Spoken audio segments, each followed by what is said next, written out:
Welcome to beginner friends. అందరికీ నమస్కారం. ఓం నమో భగవతే వాసుదేవాయ.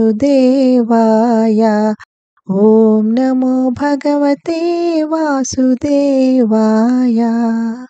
భగవద్గీత పారాయణలో ఈరోజు 4వ అధ్యాయము జ్ఞానయోగము. 12వ శ్లోకం. కాంక్షంతః కర్మణాం సిద్ధిం యజంత ఇహ దేవతాః క్షిప్రం హి మానుషే లోకే సిద్ధిర్భవతి కర్మజా. తాత్పర్యం: ఈ లోకంలో ప్రాకృతిక కర్మలలో విజయం కోసం కోరికతో ఉండేవారు దేవతలను పూజిస్తారు. ఎందుకంటే భౌతిక ప్రతిఫలాలు త్వరగానే సిద్ధిస్తాయి. ప్రాపంచిక లాభాల కోసం ప్రయత్నించేవారు వరముల కోసం దేవతలను ఆరాధిస్తారు. దేవతలు ప్రసాదించే వరాలు ప్రాకృతికమైనవి మరియు తాత్కాలికమైనవి.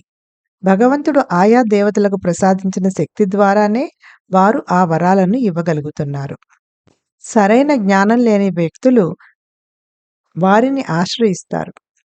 కానీ నిజంగా వివేకవంతులు ఈ మధ్యవర్తుల దగ్గరికి వెళ్లటంలో అర్థం లేదు అని తెలుసుకొని తమ తమ కోరికల నివృత్తి కోసం ఆ సర్వశక్తివంతుడైన భగవంతుడినే ఆశ్రయిస్తారు. జనులు విభిన్న రకాలుగా ఉంటారు. కొందరికి ఉన్నత స్థాయి ఆశయాలు ఉంటాయి, మరికొందరికి నిమ్న స్థాయివి ఉంటాయి. తదుపరి శ్లోకాలలో శ్రీకృష్ణుడు 4 రకాల కర్మ గుణముల గురించి వివరిస్తాడు. Meaning of the shloka is: in this world those desiring success in material activities worship celestial gods, since material rewards manifest quickly. Persons who seek worldly gain worship the celestial gods and seek boons from them. The boons the celestial gods bestow are material and temporary, and they are given only by virtue of the power they have received from the Supreme Lord. People with minimal understanding approach them.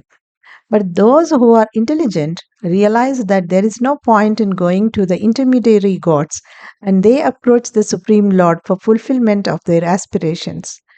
People are of various kinds, possessing higher and lower aspirations.